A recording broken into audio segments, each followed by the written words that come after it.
During the 2022 NBA playoffs, at age 37, Chris Paul did something we've never seen before. Game series, the Phoenix Suns have survived. Chris Paul went out and went 14 for 14 from the field. The most playoff points without missing a shot, most playoff field goals without missing a shot. I'm running out of words what to say, and this is why that's why they call him the point guard. I would say nobody's seen this 14 for 14. It was the first time for all of us. And today I want to show you how Chris Paul was able to accomplish this. Because yeah, it was good shot making, and yeah, he got hot at the right time, but there's more to it than that. Paul is a three! That's all Chris CP3. Paul is a flamethrower! This is Chris Paul's shot chart for the entire season, and you'll notice how the densely populated areas are the shots he shoots the highest percentage from. And as we watch this game film, you're going to see how the Phoenix Suns and Chris Paul do an amazing job of scheming him to get to the places he wants to be, where he shoots the highest percentages with the weakest defenders on him. We pick up this game in the first 2 minutes with what looks just like a simple pick and roll at the top between Ayton and Chris Paul for a pull-up. Pretty easy shot here, but let's see what's really going on. Crowder runs through, the screen by Ayton at the top like we mentioned, going right. But notice we have these two guys on the left side and only one in the corner. That's going to leave Chris Paul all this open space here to work with, going right to his dominant hand. Because remember the shot chart, so this is the area we want to get to. Alright, let's stop here. So we have Valanciunas, not a great athlete, on his heels. CP3 knows he can get the shot off. Then we have McCollum trailing, also not a great athlete, and what we get is a pretty weak contest for an easy pull-up jumper. So his next basket comes only a few plays later. I really like this action. We got an early screen by Crowder. He weaves for another screen by Ayton going right. You see his man Ingram is way behind him at this point, so the Pelicans are forced into switching off to him with a big. He gets the edge on Jackson Hayes, pulls it back for a patented CP3 right-hand jumper. Tough shot though. I'm not going to show you too many assists, but this one's interesting. We have a fake double screen at the top here, but the real play is this back screen from Booker on Ayton's man. See, Valanciunas is so concerned about the CP3 pick and roll, he has no idea this is coming. The rookie Herb Jones does a poor job of communicating, and then, boom, we get a wide open dunk here. Alright, so now we're early in the second quarter, and the scrappy Alvarado is picking up CP3 full court. Now they're going to use Alvarado's aggressiveness against him here with a high screen, then another high screen, and one more high screen, and then CP3 gets in that mid-range area he likes. Alvarado's trailing, he's about 6 feet behind because he's had to run around all these screens. Nance is playing back a bit, and that's a pretty easy pull-up jumper. This next play has some pretty interesting play design here by Phoenix. So we have a larger defender on Chris Paul, so we're going to get a double screen up top on him going left. But they set it pretty high so he can still get this re-screen going right into the gap. The big can't step up because he's worried about Ayton diving, so CP3 hits that fall away and it's cash. Okay, here we are on early transition, beginning of the third. This is bad defense from New Orleans. CJ McCollum had Chris Paul, but immediately switches off. Now one of the bigs has to pick him up. Turns out it's Jackson Hayes. He gets trapped by this Ayton screen, and we have a wide open free throw line jumper for Chris Paul. He's not going to miss that. Okay, we're a few possessions later now, and let's notice the score. Phoenix down 10 in the playoffs, Devin Booker not on the court, so CP3's got to be aggressive. A little two-man game with Ayton, but watch how CP3 creates this separation. Normally CP3 would come off this going right, so McCollum cheats out, but then Ayton gives a nice little brush rescreen, which gets CP3 going downhill with Valanciunas on his heels. McCollum is way behind, out of the play, and Valanciunas can't fully step up because he's worried about Ayton, so we get this nice runner. Booker is still on the bench, and now we have a bigger defender in Herb Jones on CP3. A screen by Ayton, and CP3 throws the ball out ahead of him to get into that little elbow area he loves. But he's going left, and Herb Jones, the longer defender, is trailing. Now he's not worried about Valanciunas because he can't really contest, so as long as he gets this over Herb Jones, he's good.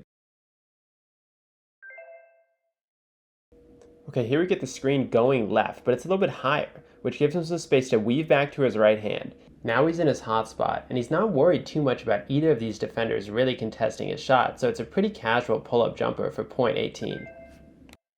Now this is the very next possession. CP3 is being really aggressive here. We get a little fake screen, but then they come back for a re-screen. The defender goes around and under, and CP3 gets a nice pull-up three in a spot that he shoots a high percentage in. First three of the game. Alright, now at this point CP3 is really feeling it. We get a high screen for him here, and now we have three big defenders kind of swarmed around him. So Bridges is going to cut through from the wing to try to create a little bit of space, but there's not much here. Still, if you're 9 for 9 and in your favorite spot on the floor, you might as well put it up. 10 of 10. He cannot be stopped.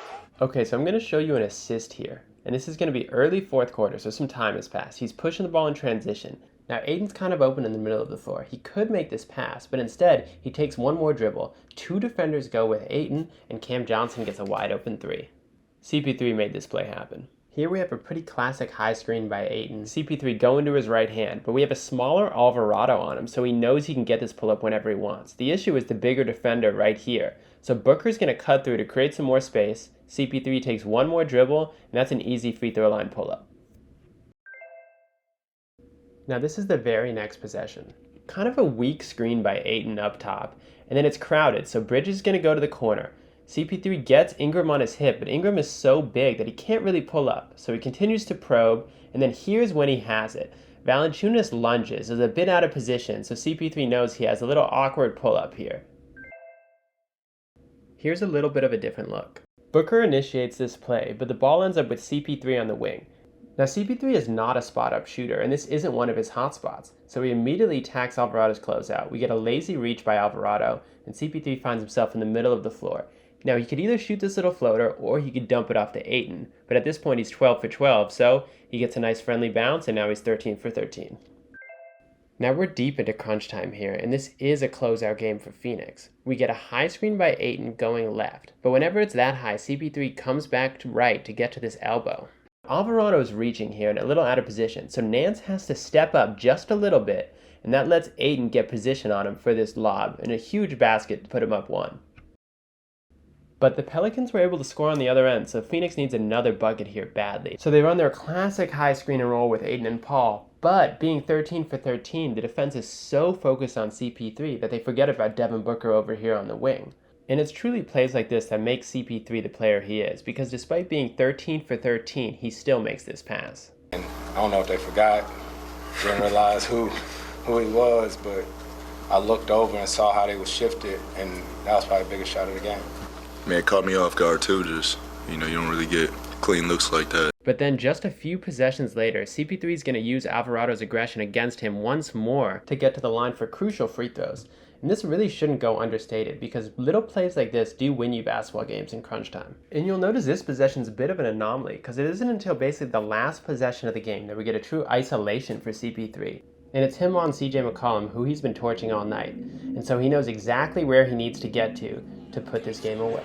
Driving, shooting, scoring, Paul! 14 of 14. And while this was truly an incredible feat, it didn't happen by accident, because looking at the shot chart for this game, it's no coincidence. We have 1 3 from the left wing, but the majority of the shots coming from the mid-range area, specifically that right elbow and below. And how does that compare to the season-long shot chart? Well, after 16 years in the NBA, CP3 knows where he wants to get to and how to get there. The Suns did a great job of game planning CP3 to get to his favorite spots on the floor with space, in rhythm, and then from there, once you go 10 for 10, the next 4 become easy. Bad. This is ridiculous. It's ridiculous. He has gotten much better at 36 than he was at 35 or 34 or 33 when he was very good. Right. Everything I think is important about an athlete, Chris Paul exemplifies.